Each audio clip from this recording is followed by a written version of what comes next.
extraímos dentro desse texto de Ezequiel, capítulo de número 14. Aleluia.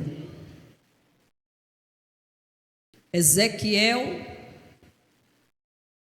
o significado do nome dele é fortaleza ou dureza. Isso. Ele foi para a Babilônia, no exílio, porque ele decidiu ir.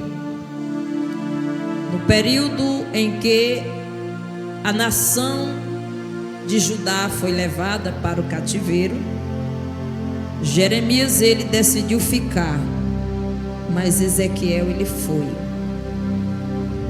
E ele é chamado de o profeta dos montes, porque lá Deus queria usar um profeta também para o seu povo. E ali ele foi residir em Nippor, junto ao rio Quebar.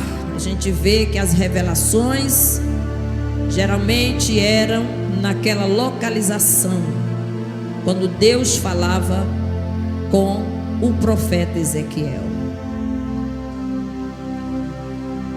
Então, queridos, esse exílio ele aconteceu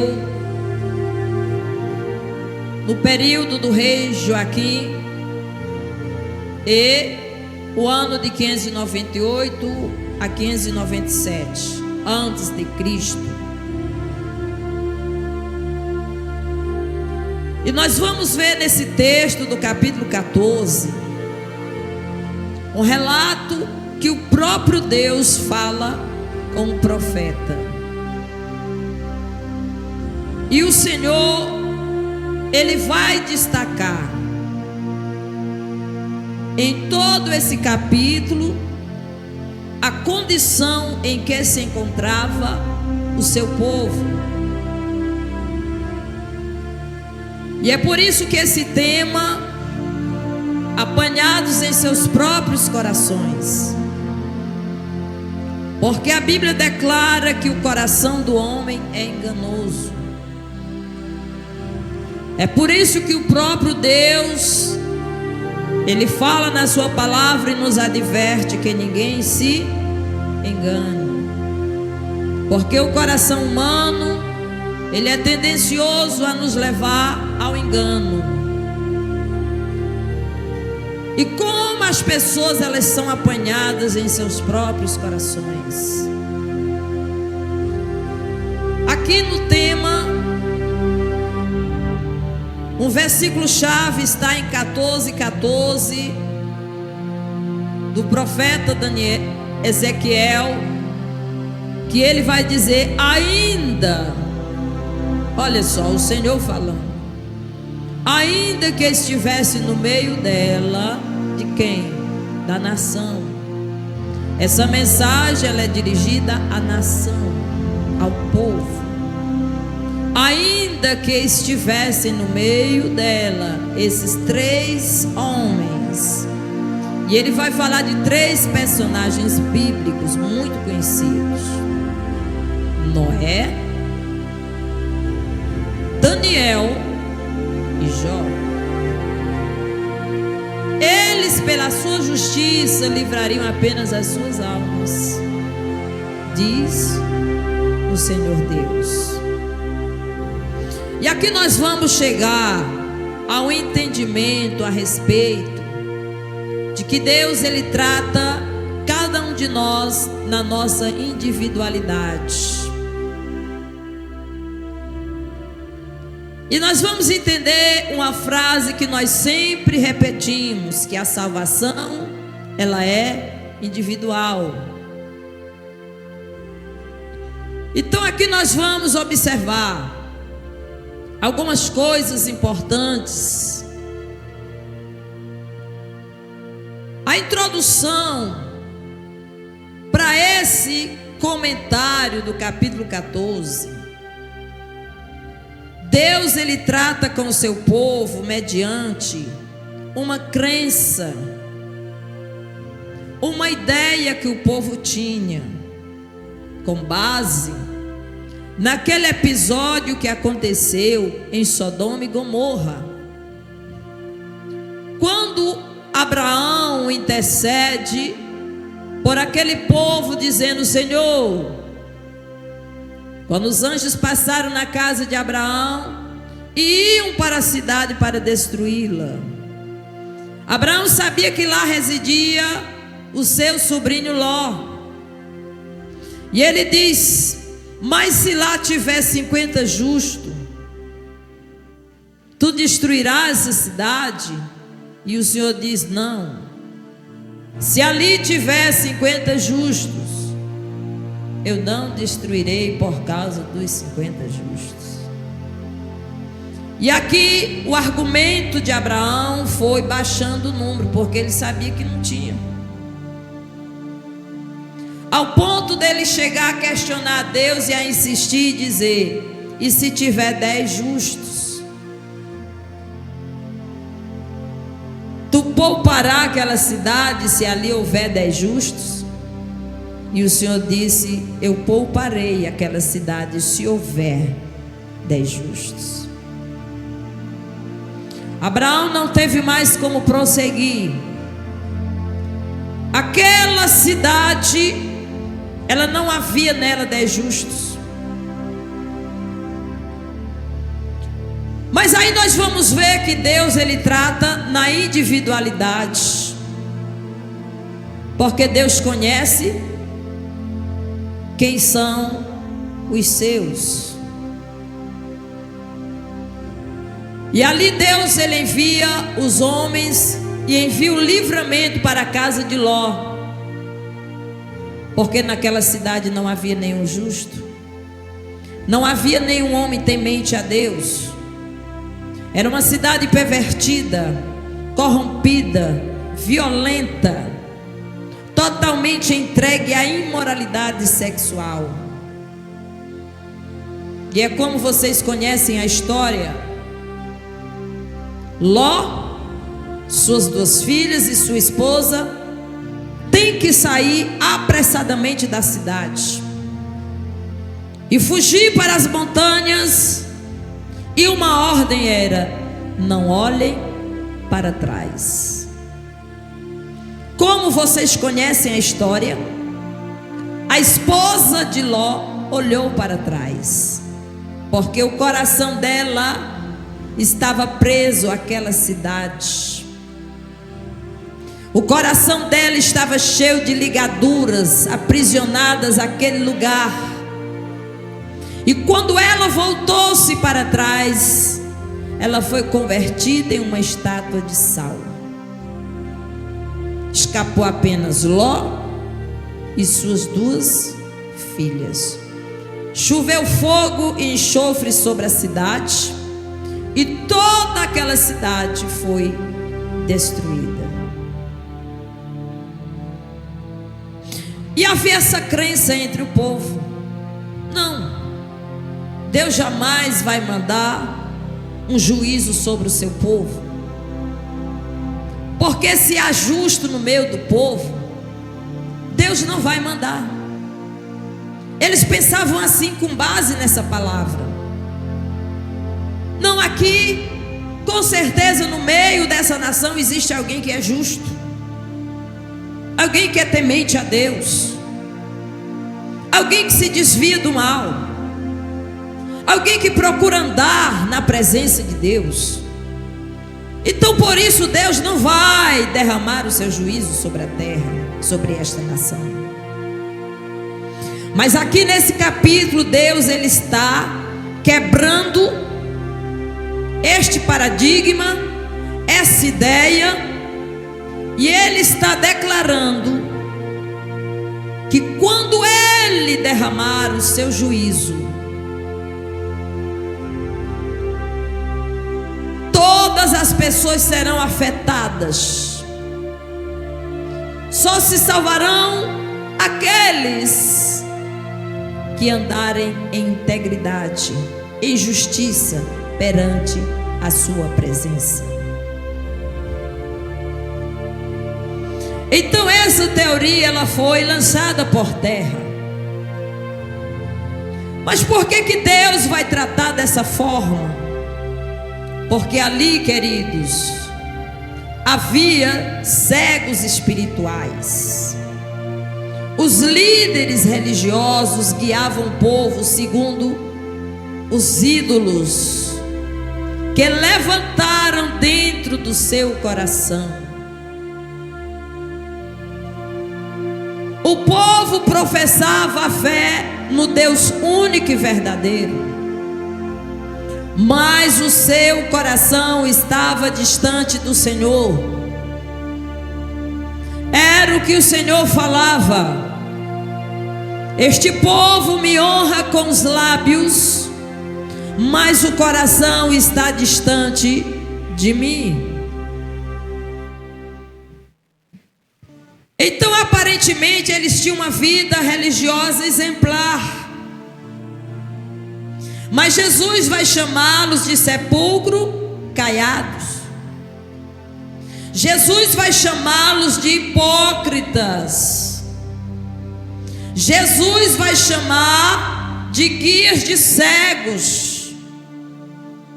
E ele vai dizer: se um cego guiar outro cego, ambos cairão na mesma cova. Escute. Eles haviam, querido, no seu coração construído um altar a ídolos. E eles pensavam em si: o juízo nunca vai nos pegar. Isso nunca irá nos acontecer. Mas quando eles menos esperavam, a mão do Senhor veio sobre eles, e o Altíssimo Deus Poderoso permitiu que a cidade fosse invadida, e que os nobres, a elite, todo aquele povo fosse levado para o cativeiro de Babilônia. E eles não puderam mais fazer coisa alguma. Agora era tarde para o arrependimento. Agora era tarde para querer se humilhar. Agora era tarde para querer se arrepender e se voltar para o Senhor. Agora eles teriam que enfrentar o exílio. Eles teriam que passar 70 anos exilado para serem tratados pela própria idolatria, a se libertarem da idolatria, para arrancarem os altares que eles haviam construído em seus corações.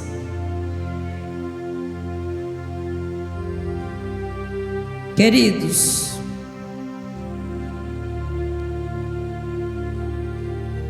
a Bíblia no capítulo 14 vai falar sobre 3 homens justos e 4 julgamentos severos.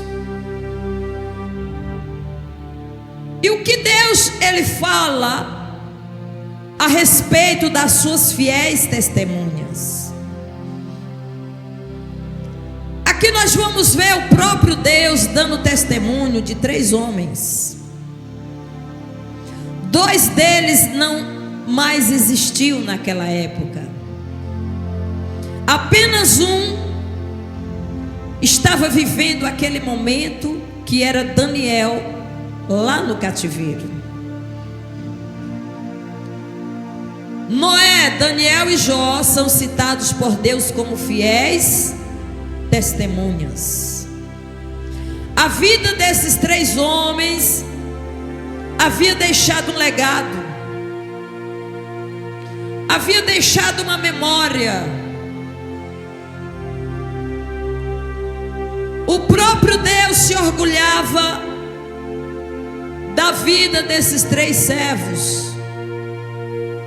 O próprio Deus testemunhava a respeito deles.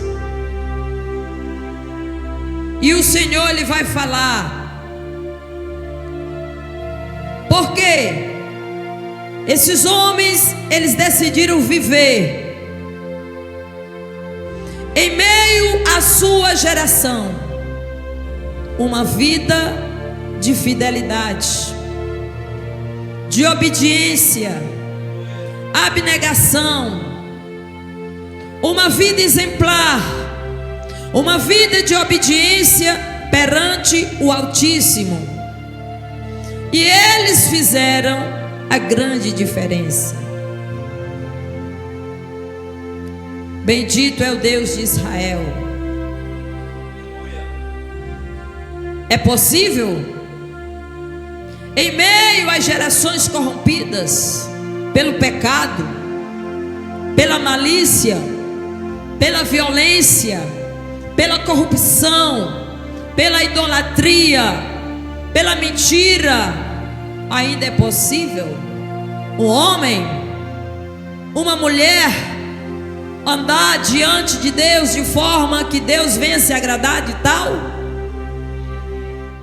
Oxalá que o nosso Brasil, que a nossa cidade de Caucaia, que o nosso bairro e adjacências fossem povoados por homens santos, piedosos, justos, temente a Deus e que se desvia do mal. Bendito é o Deus de Israel. A integridade e a retidão que eram notórias na vida desses três homens, elas não são hereditárias. Não passa de pai para filho. Precisa ser ensinada, precisa ser vivida e precisa ser praticada. Aleluia! Mas elas podem ser inculcadas na mente humana, porque a palavra de Deus, ela gera a fé da salvação, ela gera o temor, e ela limpa a vida humana, porque o próprio Cristo disse: vós estáis limpo pela minha palavra que eu vos tenho falado. A justiça que regia a vida desses homens era proveniente de si mesmo e do poderoso legislador, o Senhor. Esses homens, eles resolveram viver na presença do Eterno, e nós vamos falar um pouco sobre isso. Mas lá em 1 Samuel, no capítulo de número 16, versículo 17, a Bíblia vai declarar que o homem vê o exterior. 16 e 7, desculpa. Porém o Senhor, Ele vê o coração. Não é isso? Nós olhamos para as pessoas e nós visualizamos o que está por fora, a aparência. Mas Deus, quando olha para você, Ele olha para dentro de você. Ele prescruta o seu coração, o seu entendimento. Ele sabe mais sobre você do que você mesmo. E aqui nós vamos observar que o Deus Altíssimo, Ele deixou bem claro que Ele conhece os seus. Deus, Ele te conhece. Ele sabe a tua estrutura, o teu coração, o teu pensar, o teu agir, o teu deitar, o teu levantar. Ele sabe tudo sobre você. Ele também sabe com quem Ele pode contar. E Ele também sabe, entre essa geração, aqueles que Ele não pode contar. Ele sabe tudo.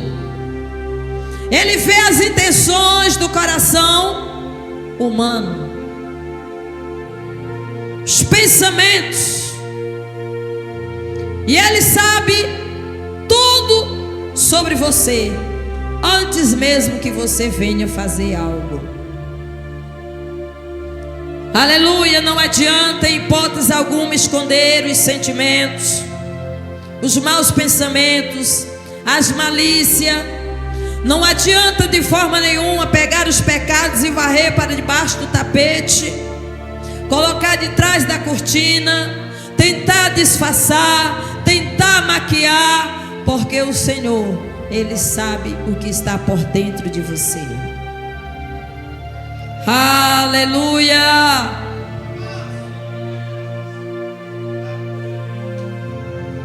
Os homens exemplares, eles são citados pelo próprio Deus. É incrível como Deus fala com o profeta, e ele vai dizer: e veio a mim a palavra do Senhor. E o Senhor começa a falar com ele, e começa a citar esses 3 personagens: Noé, Daniel e Jó. Eles, pela sua justiça, livrariam apenas as suas almas, diz o Senhor. Ezequiel 14:14. Ainda que Noé, Daniel e Jó estivessem no meio daquela cidade, naquele tempo, naquela época, naquele acontecimento, eles não poderiam salvar, nem livrar, nem libertar nenhum deles, porque o juízo estava decretado, estava chegando, e todos seriam apanhados pelos seus próprios corações. Não havia como escapar.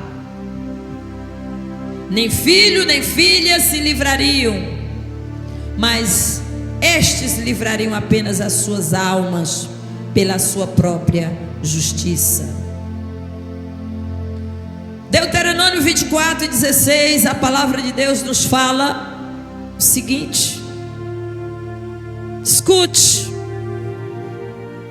os pais não morrerão pelos filhos, nem os filhos pelos pais, cada um morrerá pelo seu pecado. Ezequiel capítulo 18, versículo 20. A palavra do Senhor nos diz: a alma que pecar, essa morrerá. O filho não levará a iniquidade do pai, nem o pai levará a iniquidade do filho. A justiça do justo ficará sobre ele, e a impiedade do ímpio cairá sobre ele. Não se assuste, mas Deus está te dando a oportunidade de ouvir a sua palavra e de você decidir a sua vida, de que lado você está. Mas o Senhor, Ele nos dá uma promessa lá em Atos capítulo 16, versículo 31. Crê no Senhor Jesus Cristo e serás salvo, tu e a tua casa. Creia no Senhor Jesus Cristo e serás salvo, tu e a tua casa. Quem foi Noé? Quem já ouviu falar de Noé? Todos. Até mesmo quem ainda não é cristão, não é evangélico, já ouviu falar.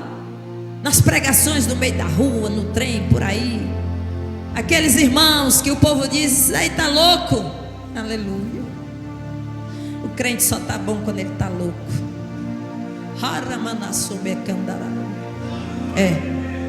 Quando ele está louco por Jesus. Quando ele tem coragem de anunciar quem foi Noé, um pregoeiro da justiça de Deus.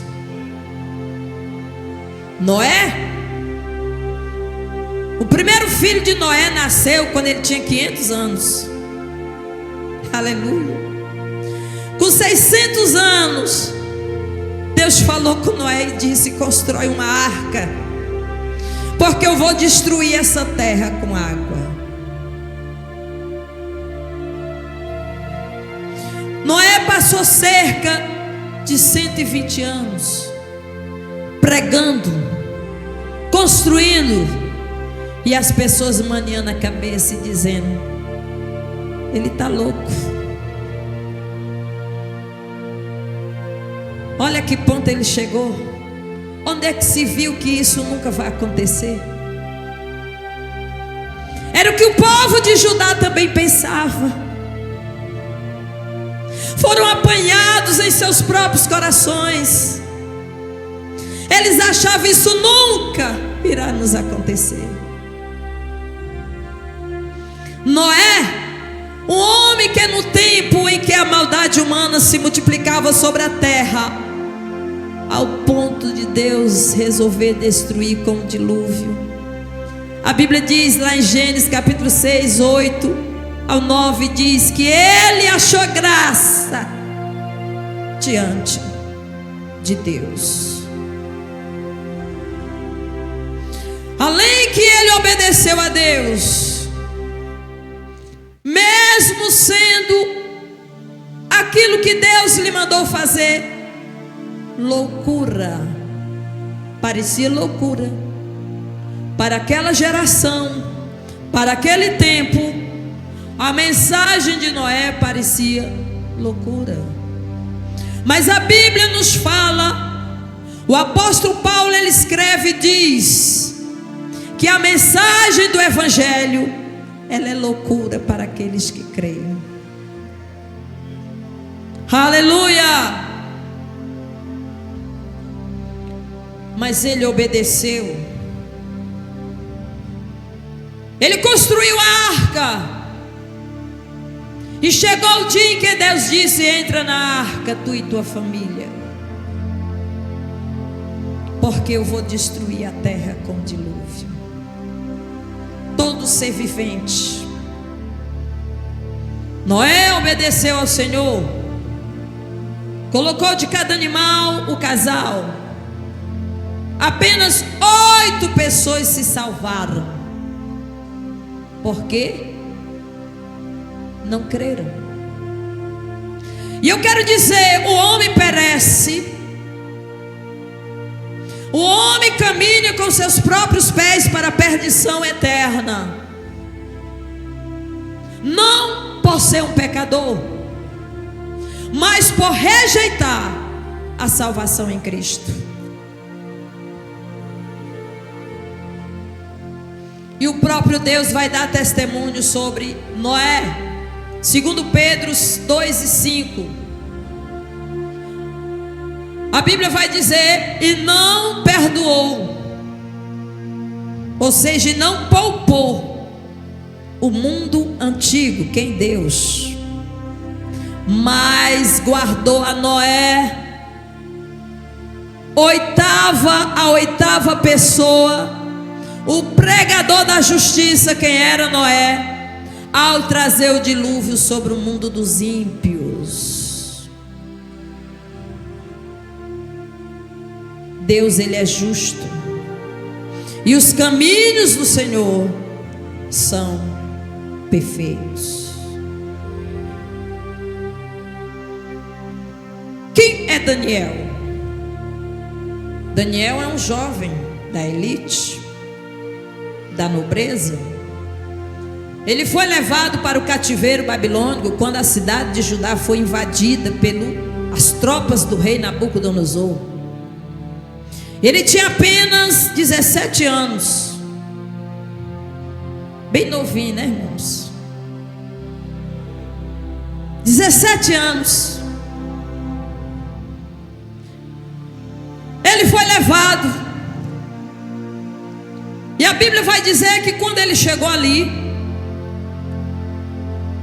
o rei mandou logo eles, 3 jovens nobres, para uma escola criada por Nabucodonosor para a formação de administradores. Ele queria treinar essas pessoas, esses rapazes, para servir na Babilônia, para trazer prosperidade para a Babilônia. Mas a Bíblia vai declarar que Daniel, no capítulo 1 de Daniel, do versículo 1 ao 7, ele vai declarar que ele decidiu no seu coração não se contaminar, não provar das iguarias da mesa do rei. Ele decidiu no seu coração, com 17 anos, longe da sua pátria, viver uma vida de integridade, viver uma vida de temor, obediência e honrar o Deus que ele confiava. O Deus de Daniel é o Deus único e verdadeiro que criou os céus e a terra. A porção diária de alimentos determinada pelo rei, Daniel rejeitou. E ele comia apenas legumes e bebia água. Um jovem de 17 anos colocou no coração: eu vou andar aqui na Babilônia na presença do meu Deus. Você entende isso? Andar em meio a essa geração perdida, corrompida, na presença de Deus, sem se importar o que os outros vão pensar ou dizer, mas você se importar muito em agradar aquele que te criou, aquele que te trouxe à existência, aquele que te fez, te trouxe para um propósito. Daniel não comia as comidas, as carnes, porque ele pensou: isso pode ser sacrificado aos ídolos, e eu não vou provar disso.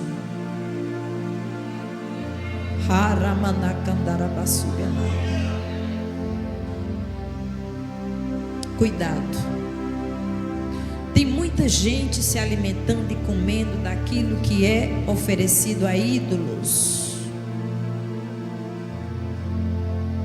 e às vezes nem sabe.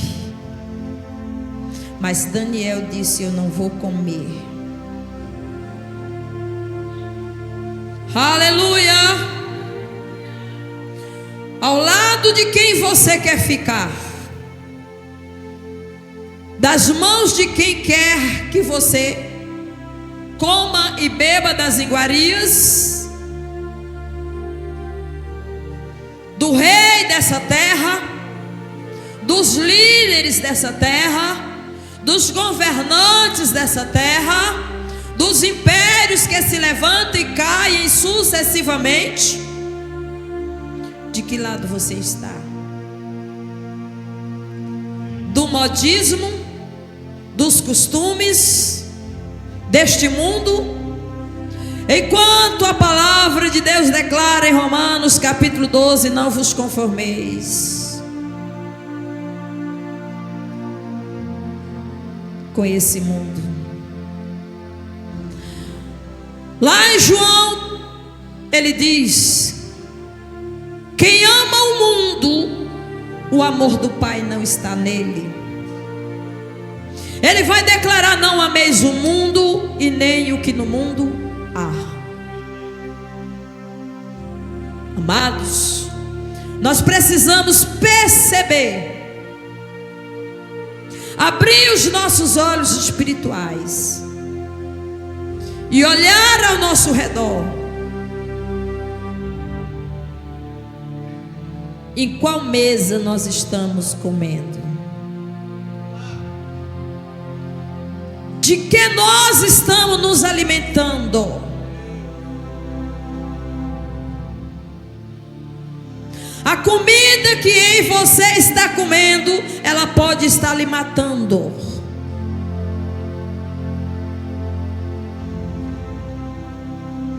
Crente, a semana, hoje é o primeiro dia da semana. Qual é a tua alimentação na semana por inteiro? As iguarias da mesa desse mundo, do entretenimento, da diversão,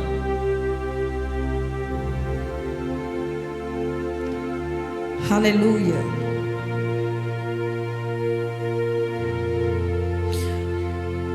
Bendito é o Deus de Israel, Deus que está de pé dirigindo todo o grande final que Ele preparou antes da fundação do mundo. Eu quero lhe lembrar que Deus não perdeu o controle de nada. Para nós até podemos pensar que tudo está perdido, mas o final será como Ele planejou. Mas você precisa acordar e refletir e pedir ao Senhor que abra os seus olhos espirituais, para que você veja de que lado você está.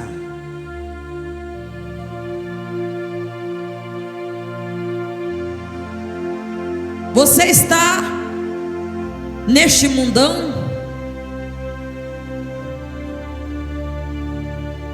inserido nele, andando conforme tudo aquilo que ele dita, ou você resolveu andar diferente e povoar o mundo de Deus? Porque o mundo que Deus planejou, ele vai acontecer. Ele será um mundo, queridos, que será povoado por homens como Daniel. Ele será um mundo que será povoado com homens como Noé.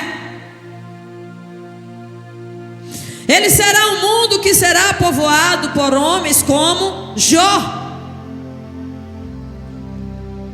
Ele será um mundo povoado por homens e mulheres santos, que andam em justiça e que se desvia do mal.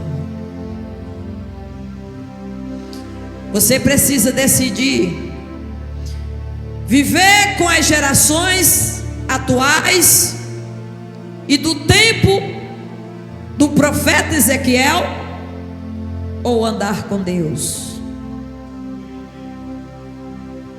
Quem foi Jó? Quem já conheceu a história de Jó?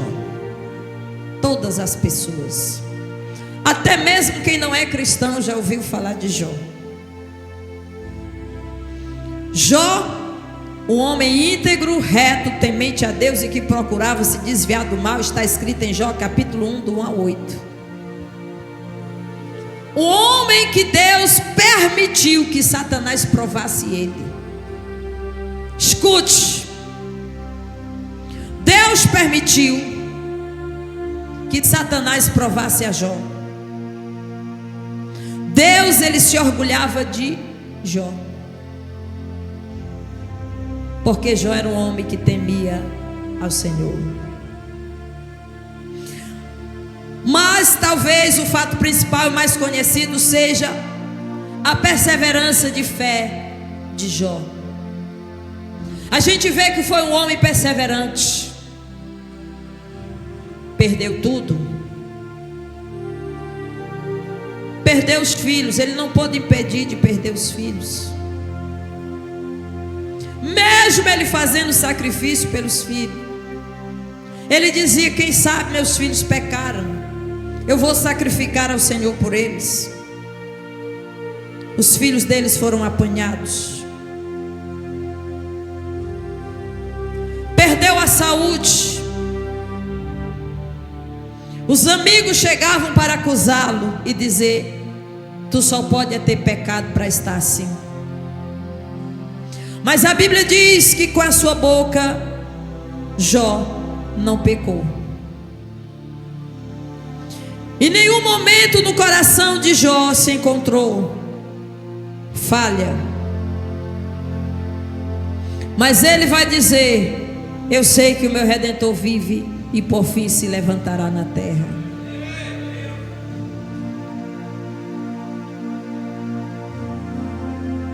A Bíblia vai declarar que o último estado de Jó foi muito melhor, porque Deus restituiu. Ele venceu,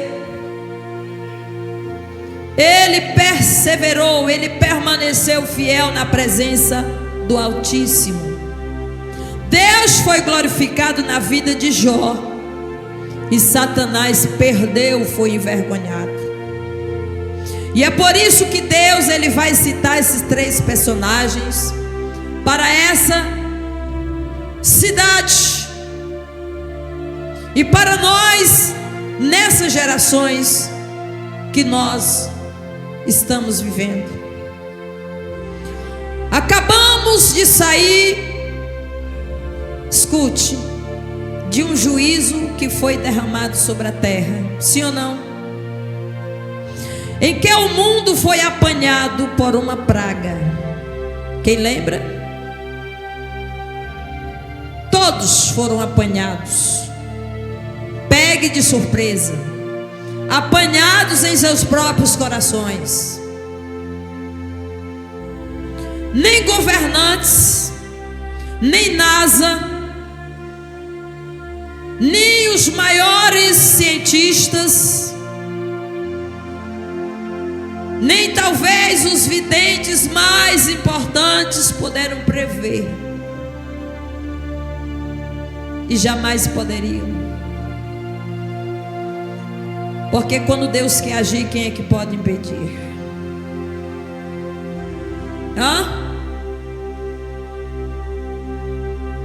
E muita gente foi apanhada de surpresa.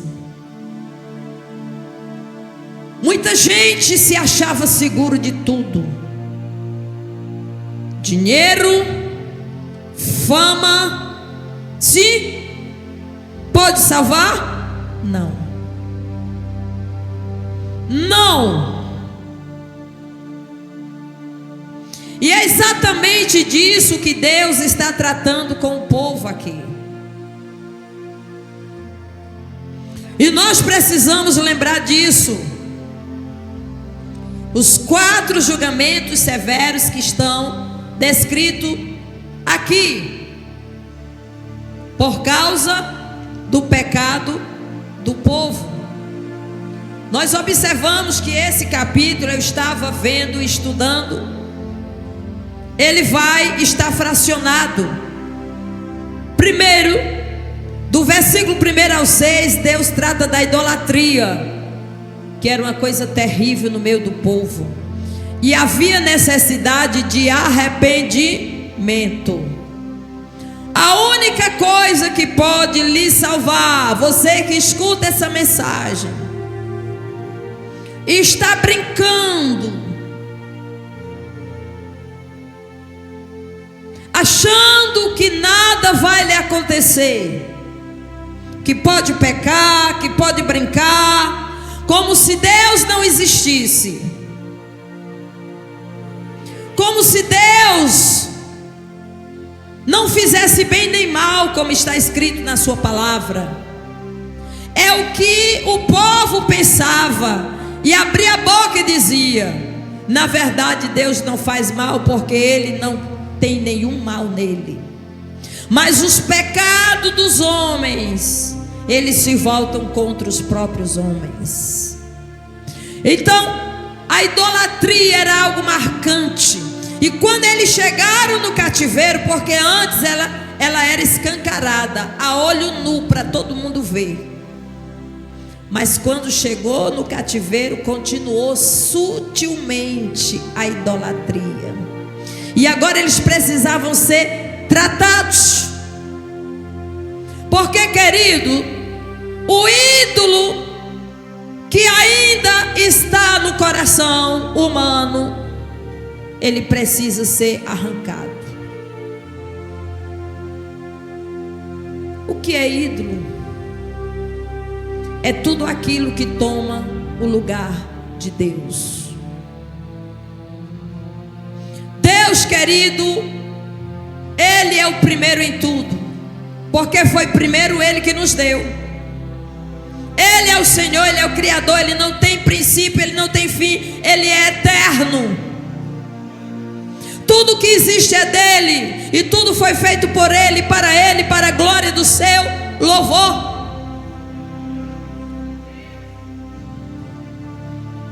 Ezequiel capítulo 14, do 7 ao 8, ele trata da igualdade e de responsabilidade diante de Deus. Havia muita desigualdade. Ezequiel 14, do 9 ao 11, ele trata da falsidade dos falsos profetas. Ele vai tratar isso, porque o povo gosta de ouvir falso profeta. E às vezes eu digo, o Senhor ele me tomou desde ontem.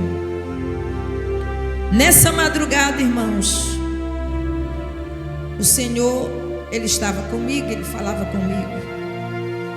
E eu não conseguia dormir até 2 horas da manhã. Mas o Senhor, eu digo, Senhor, eu chegarei ao tempo que eu irei pregar para as paredes. Porque quem quer ouvir uma mensagem como essa?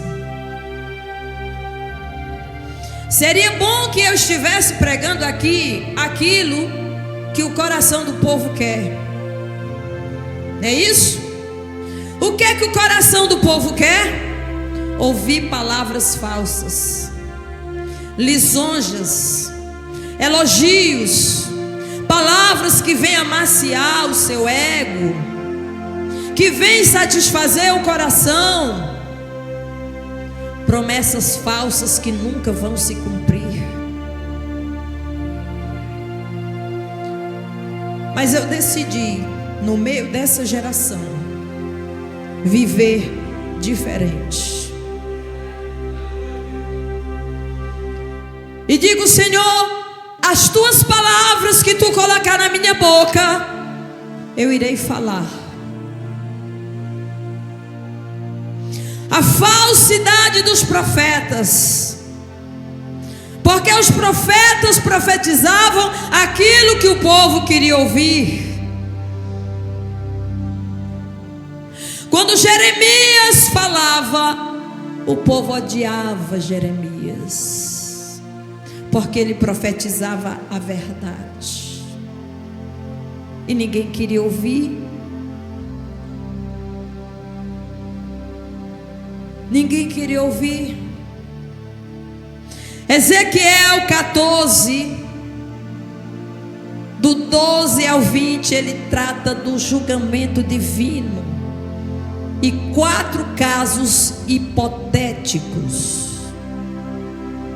Ele trata aqui como casos hipotéticos.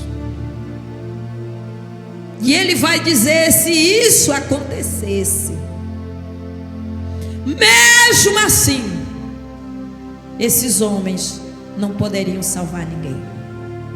Salvariam apenas a eles mesmos, porque eles confiavam e dedicaram a sua vida a Deus único e verdadeiro. E eu imaginava, se esses 3 homens viessem ao Brasil, Aleluia. Se um desses homens hoje estivesse pregando aqui nesse púlpito,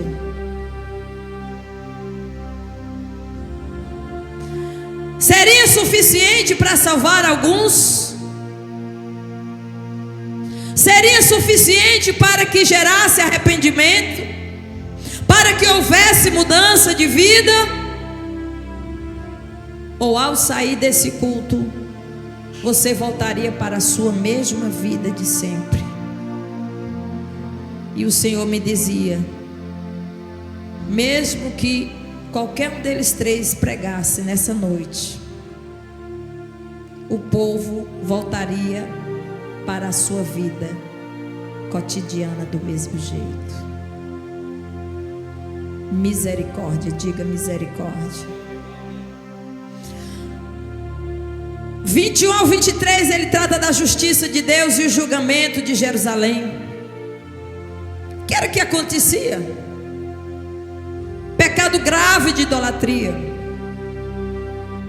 Você já veio a Cristo, mas ainda abriga ídolos no seu coração.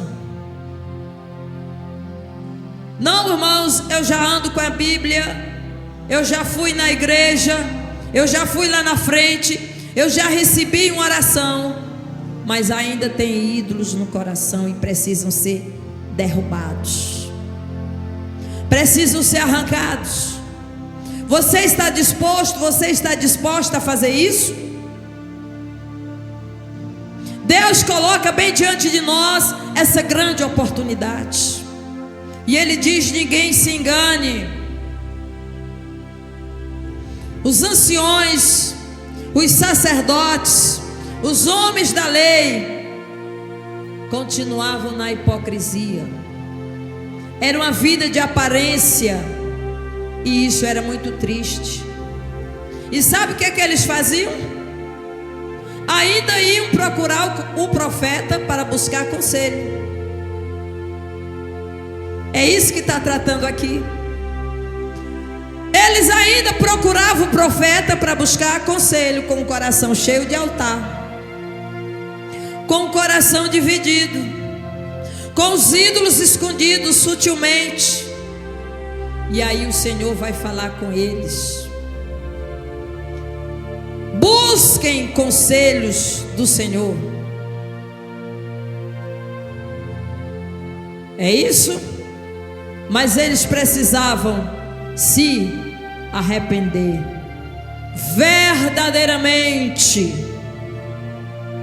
e se libertar dos altares da idolatria. O Senhor está mandando eu falar. Muitos de nós achamos que a idolatria é apenas aquela estátua que alguém se ajoelha e faz uma reza. Mas não é só isso.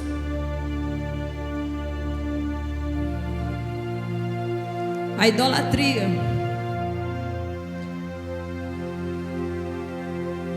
é isso mesmo. É aquele time de futebol que você é capaz de tudo por ele. Parece que ele é mais importante do que um culto ao Senhor. Quando você está lá, você vibra muito mais do que se estivesse na igreja glorificando a Deus.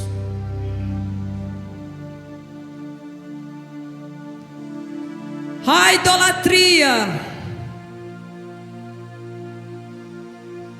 quando você exalta e endeusa ao seu próprio corpo, a sua própria vida, e Deus está sempre de lado. A idolatria é um bem que você ama mais do que o próprio Deus. A idolatria é um filho, é um esposo, é uma esposa que você coloca acima de Deus. A idolatria é a avareza do seu coração. que é o mesmo pecado de feitiçaria. E o povo precisava se arrepender. Alguém chegou para dizer para Jesus: então, Senhor, quem é que pode se salvar? Talvez você hoje esteja perguntando isso. E quem é que pode se salvar? Aqui Deus está dando testemunho de 3 homens. 3 homens que ele se orgulhava, que ele tinha prazer em exaltar diante daquela nação. E ele vai falar do julgamento da fome. O Senhor disse: olha, se eu mandar fome na terra, nesse país, em todos os lugares, e esses homens estiverem no meio, mesmo assim, o povo vai perecer. Não é assim, irmão? Quando o Covid veio, a gente orou e continuou orando, orando na madrugada, mas só foi embora quando o Senhor quis. Sim ou não? Ceifou milhares e milhares e milhares de vidas. Pessoas gastaram milhões, dinheiro, mas não puderam se safar. A fome foi enviada. Era aqui uma hipótese: Noé, Daniel e Jó. Somente esses homens notáveis poderiam ser livres do julgamento que viria sobre a terra. Você está entendendo? Deus não faz acepção, mas Ele faz distinção entre o justo e o injusto, entre o santo e o profano. É assim que funciona. O segundo julgamento seriam as feras. Toda aquela nação poderia ser avassalada por feras, destruírem as crianças, os recém-nascidos, todos. E aqueles homens poderiam estar ali, mas o Senhor não ia cessar. Só ia se salvar aqueles homens, porque andaram em temor diante de Deus. Aleluia. Essas feras poderiam roubar crianças, o povo, tornar a terra despovoada, desolada. Ninguém iria mais cultivar, todos iriam estar com medo, aterrorizados.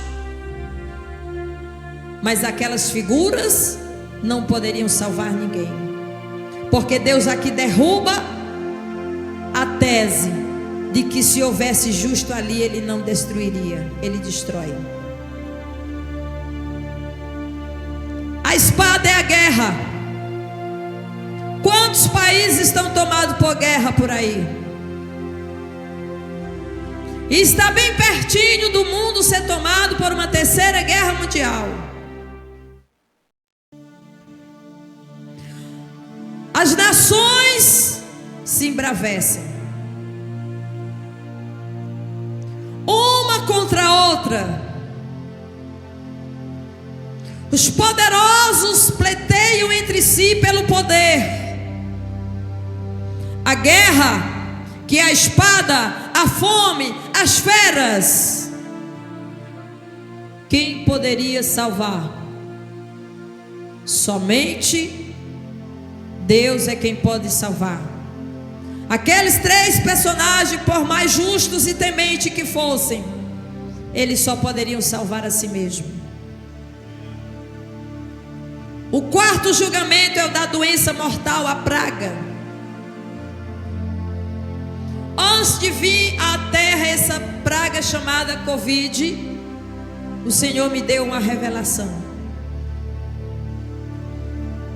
Eu via no espaço uma grande bola que caía sobre a terra. Quando essa bola caía na terra, ela se quebrava. E quando ela se quebrava, saía de dentro pragas, dragões, feras mortais. E dali em diante eu comecei a ver a população inquieta correndo de um lado para o outro.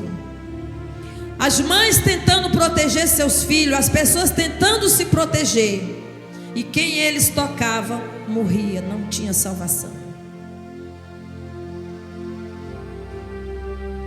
E eu quero lhe dizer, depois desse tempo, o Senhor já me deu outra revelação. Essa está bem perto de chegar. Porque na revelação eu entendi que eu me encontrava com pessoas que eu conheço, e é como se elas estivessem cerca de 6 a 10 anos mais velhas. Você está entendendo o tempo que Deus me deu? Que Ele me mostrou? E o mundo e o Brasil, ele está bem perto de ser visitado novamente. Mas por que que isso acontece? A Bíblia diz que o amor de Deus nos constrange, porque Deus não quer que o homem se perca, irmãos. O homem ele é enganado e apanhado pelo seu próprio coração. Quando ele pensa que ele está seguro de tudo, o homem ele gosta, nós seres humanos, do bem-estar. É isso? Do entretenimento, de sombra e água fresca. Nós gostamos da brincadeira, da diversão, do mundão, do pecado. O ser humano é pecador e é tendencioso a tudo isso. E ele precisa ser freado. Porque senão ele não tem limite.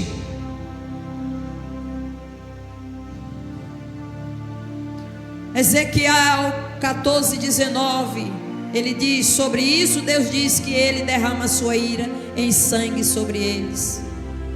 Homem e besta são mortos por ela. Noé, Daniel e Jó também não teriam conseguido reverter essa praga se vivesse no meio do povo naquela época. O 20 vai dizer: ainda que Noé, Daniel e Jó estivessem no meio dela, da nação, vivo eu, Deus está dizendo, vivo eu, diz o Senhor Deus, que nenhum filho, nenhuma filha eles livrariam, mas somente eles livrariam as suas próprias almas pela sua justiça. Isto aqui, queridos, deixa bem claro para todos nós que a salvação, ela é individual. Mas eu quero trazer uma palavra de esperança e de vida eterna para você, e te apresentar que existe apenas um. Eu não posso fazer isso. Nem o justo aqui pode fazer isso. Nem Noé, Daniel e Jó poderiam. Mas existe um justo. Esse, pela sua justiça, libertou a todos. A todos. A todos, mas a Bíblia diz a todos o quê? Crê. A todos o que? Crê. Tem gente que abre a boca e diz assim: Jesus deu a vida para salvar todos nós. Você crê? Como diz as Escrituras, então a sua vida, ela é transformada. Porque quem diz que crê e diz que Jesus morreu por todos nós e anda conforme o mundo, é mentiroso. E a palavra de Deus não está nessa pessoa. O único justo, Jesus Cristo, o justo que sofreu pelos injustos. Todos nós. Jesus Cristo, aquele que morreu pelos injustos, para trazê-los a Deus. 1 Pedro, capítulo de número 3, versículo 18. Porque também Cristo padeceu uma vez pelos pecados, o justo pelos injustos, para levar-nos a Deus, mortificado na verdade, na carne, mas vivificado pelo Espírito. No tempo desse, amados, em que a geração, o povo vive corrompido pelo pecado, Noé, Daniel e Jó são lembrados por Deus como homens que andaram em justiça. Eu quero lhe fazer uma pergunta. Quando Deus, não é que Deus se lembre, porque Deus não esquece nada, é só uma linguagem figurada para que a gente entenda. Mas quando Deus se lembra de você, que tipo de pensamento você acha que Ele tem a seu respeito? Quando Deus olha do céu para você, que tipo de pensamento Ele tem a teu respeito?